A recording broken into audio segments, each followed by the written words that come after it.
We all agree, and it's obvious that one of the most pressing in the short term and in the long term global challenge today is the youth unemployment. Half of the youngsters are employed in some countries. Specifically, we can see this in the Arab countries. And the majority are educated, so they are talented people that we are really wasting their capacities. Here we have the list of countries, and we can see that the alarming colors here with countries with more than 25% unemployment rate. We can see that the youth unemployment is the highest in the Arab world. See, we have Kuwait, Algeria, Lebanon, Morocco, Tunisia, Bahrain, everywhere. The world, it's really alarming all over the world, but it's specifically for the Arab world compared to the other region. For example, in 2014, it stands at 30% in the Arab world of people aged between 15 and 25, compared to only 12% in the worldwide. And this is really increasing at alarming rate. It's not stopping, it's increasing and becoming more and more alarming, this unemployment rate.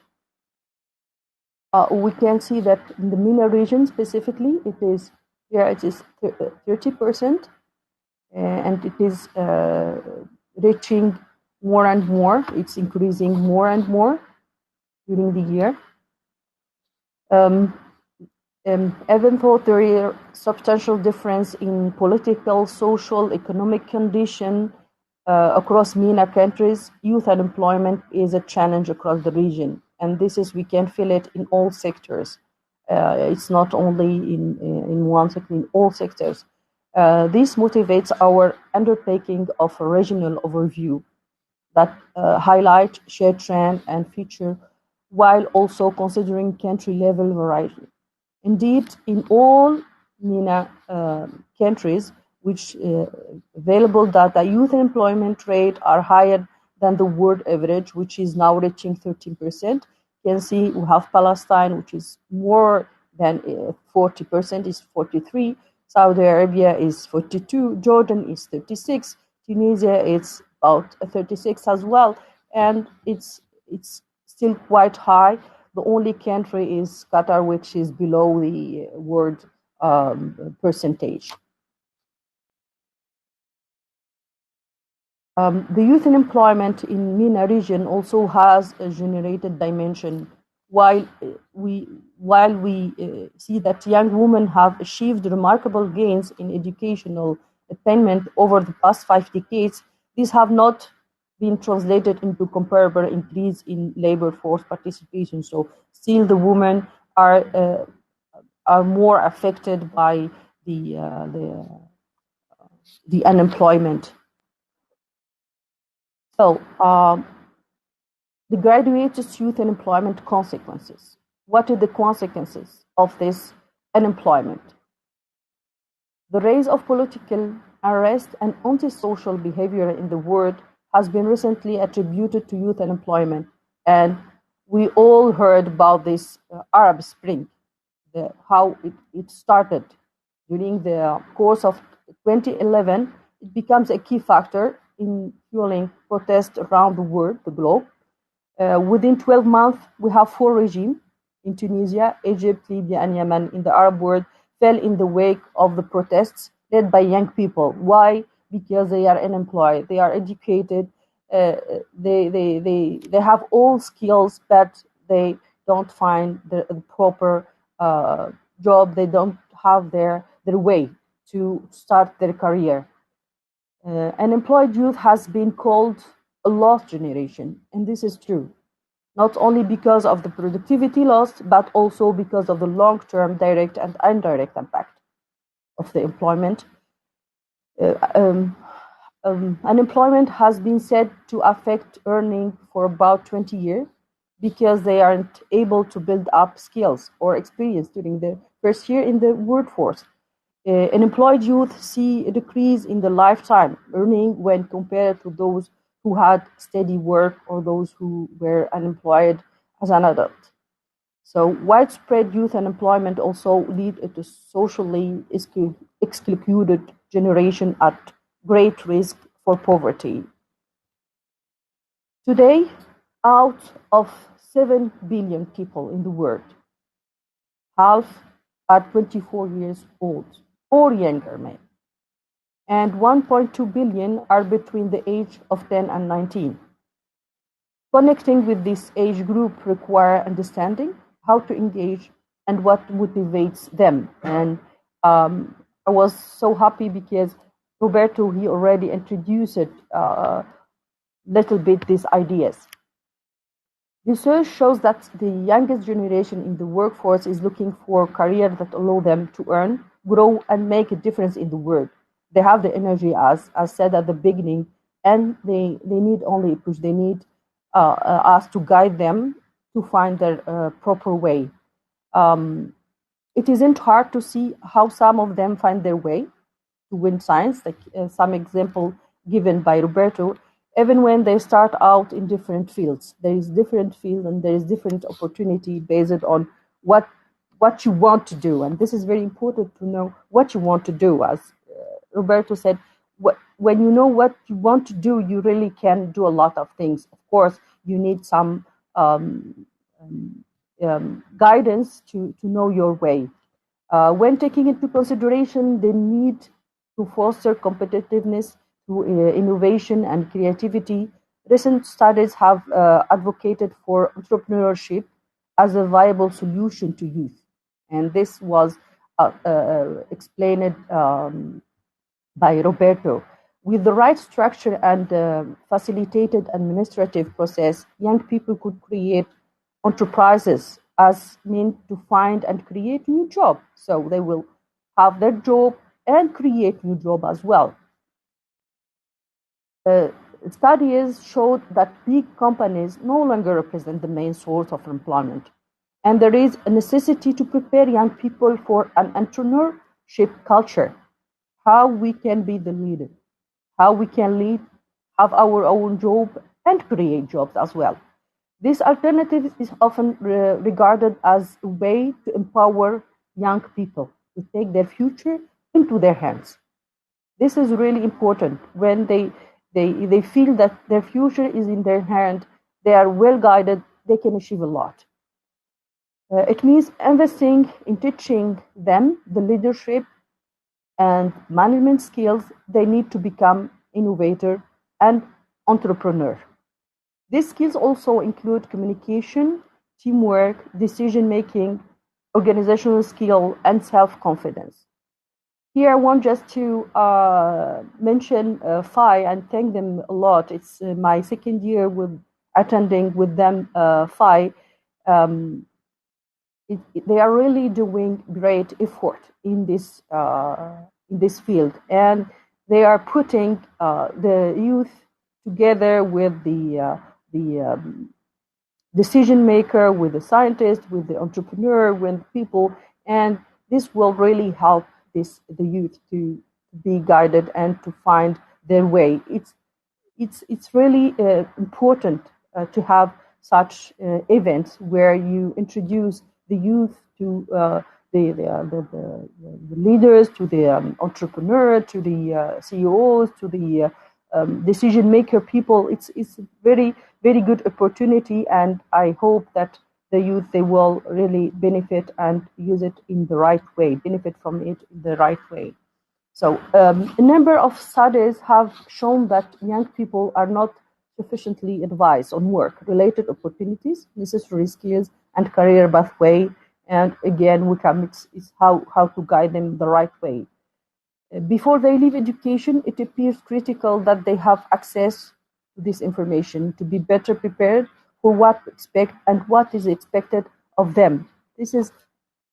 Here we come back to how to prepare and how to guide the youth and the educated people. Good quality career guidance along with labor market prospect should help young people make better career choice. Too many young people choose to study a field that leads to little, if no, job. So the decision from the beginning is quite important. It's a must to select what you want. You have to check from the beginning what you are willing to be. And I like it one proverb by Roberto. What you have to see inside to know what you want to be, so you will create your job by your own. Coming to this current situation, we can see that COVID-19. This is true. It was this pandemic affected a lot of fields, a lot of things, and specifically the food system.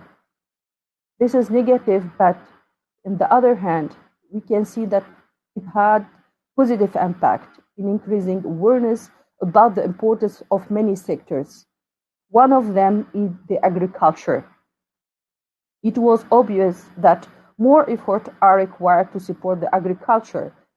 Some young people they don't see the agriculture as business. They see it as the old farmer that only growing few vegetables, few fruits. They don't have really in mind what is the importance of the agriculture. But during this COVID-19 pandemic, it was really clear how important was this sector and how we can really do and get benefit from this sector. So during the COVID-19 crisis, I personally and our organization, the International Center for Biosaline Agriculture, realized that digitalization is required as well. It is really essential to digitally empower rural women and youth to help them improve agricultural practices and contribute to changing their agricultural production.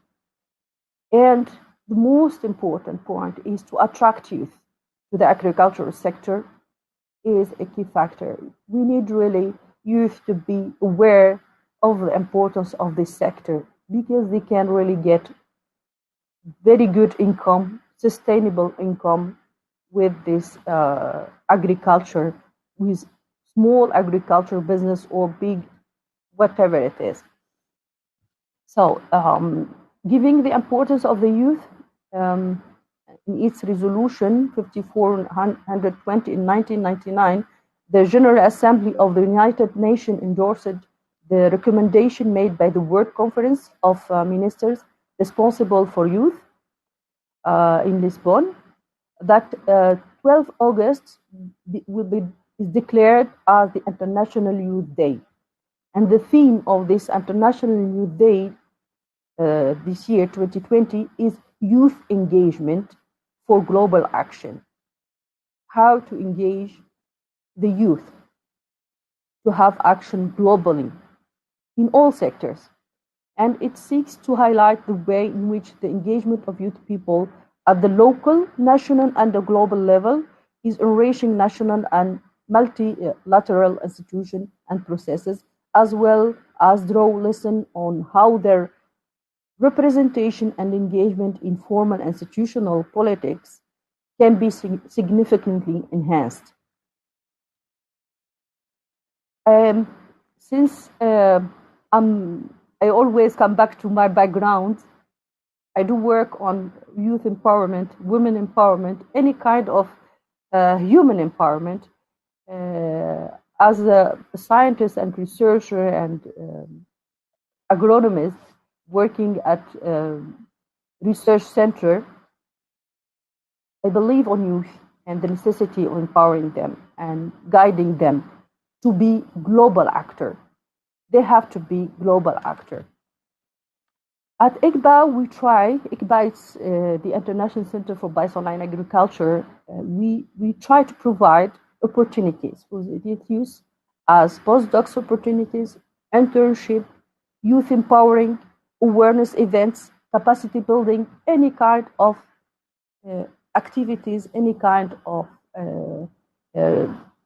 contribution to guide, as Roberto said it is required the guidance to guide the youth for the way. We started recently by the end of 2019 what we call it ICBA Youth Engagement Society. ICBA, yes. This initiative adopts a strategic framework which focus on 4 principles: to inspire, to let the youth connect with each others and with entrepreneurs, to use this biodiversity given by God, by the nature, and to be agripreneurship. So between 2017 and 2020, we already trained 138 interns. 94 out of them are women. You can see the number of women is always high when it comes to be educated, but when we check and compare them for the jobs, they are not getting their opportunities.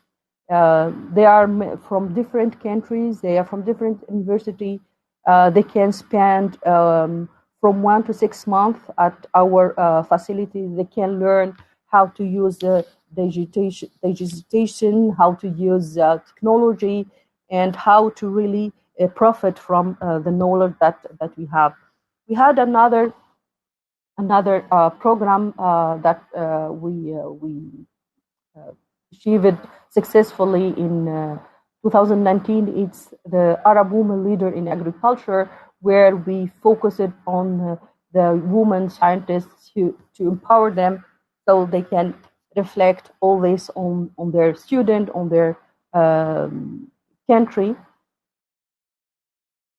What we mean by agricultural business or agripreneurship.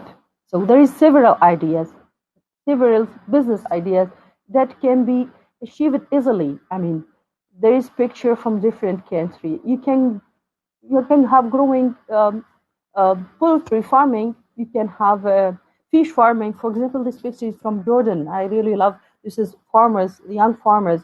You can have organic fruit farm. You can just start with an idea that you really like. So there are many ideas, lines long, which an idea can be constructed. You can start with one idea or run different one. You can run it independently or choose to run it with a partner or investor. And we can see there is a lot of investors looking to help for the agricultural sector. One of the initiatives that we started and I am personally leading is projects for unemployed youth, educated youth. We started by Tunisia, and I hope it will be extended, scaled up for other countries.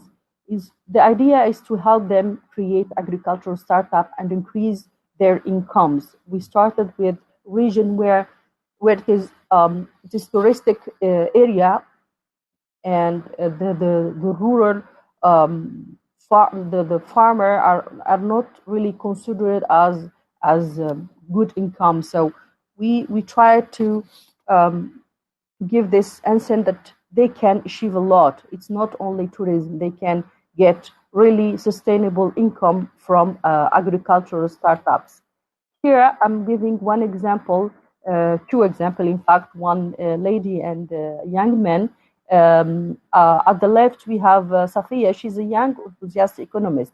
She studied economy, but she's really keen to learn farming and to develop her own agricultural business.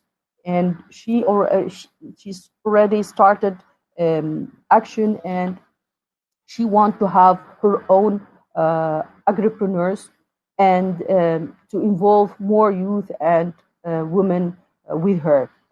In the right side, we have Ziad, who is freshly graduated student from Islamic study in Bouargoub area in Tunisia, and he's looking for opportunity to develop his business, and he's interested to learn and invest. And we are training helping them to develop their skills, farming skills, and how to deal with their business and get it really a successful business project. Some example of success stories, we call it voices from the field. It's how we empowered in the few last years some young people who have success stories. One of them is Amal and Wael, her wife, from Egypt. They said knowledge empower lives. Amal and Wael ran a family farm in a village in Boursaid in Egypt, and they are making dairy product. So they slowly had, by the support of ICBA and other donors, they have their own sustainable project with sustainable income, and they are really happy. And what they are saying, we learn how knowledge empower and change lives. So we have to learn. We have to know what we want and to learn how to implement our ideas. Another example is an amazing Emirati lady.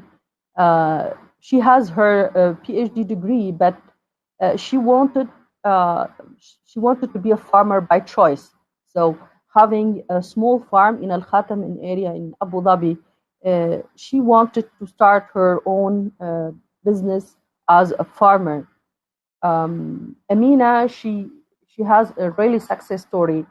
She selected the integrated farming because she believed on the importance of the water, and this is what she studied.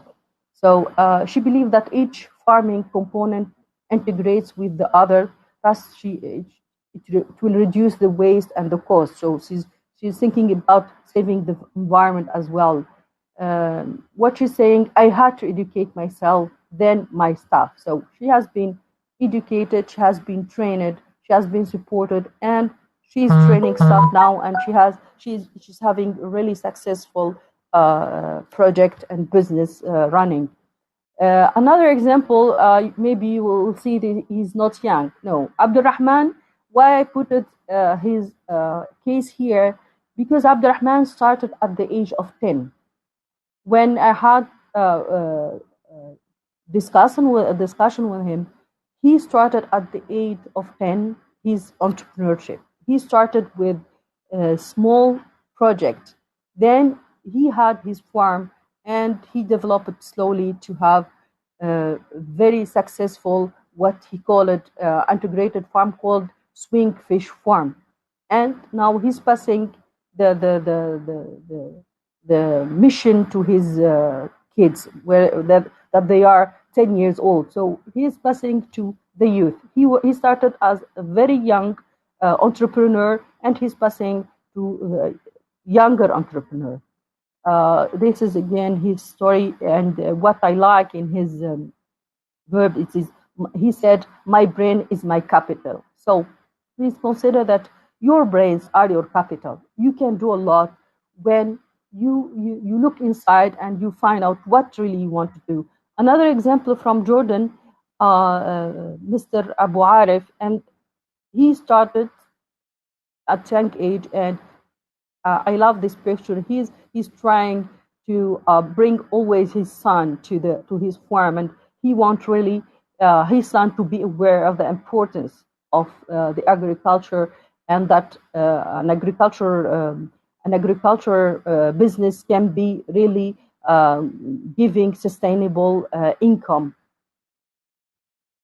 Another amazing example, it's not from the Arab world, but I really wanted to put it. I really admire this person. He's called Jean-Paul Geoffrey. Jean-Paul, he's from Seychelles. We visited his farm. He's really amazing. He started with, he left the school. He was obliged to leave the school, but he didn't stop teaching himself. He started with a small farm for now being a really businessman, and he has his own mark. He has his own shop, and he created jobs for thousands of young people. I really like his enthusiasm and his idea. He said, I never give up education, even thought I had to educate myself when I lost the traditional chance. So he lost the chance to be educated, but he didn't stop educating himself. He devoted part of his land to the government to develop botanical garden. So he is supporting the government. He started with nothing to be really a lot of things and to have a very successful study. I really love this success story from Seychelles, from John Paul. That's why, although it's not from the Arab world, but it's very good example for the youth to follow. By this story, I'm done with my presentation. Here is my contact details, and you can connect with me in LinkedIn, Twitter, Instagram, Facebook, by email. You can have my contact from the organizer. And now it's time for the question.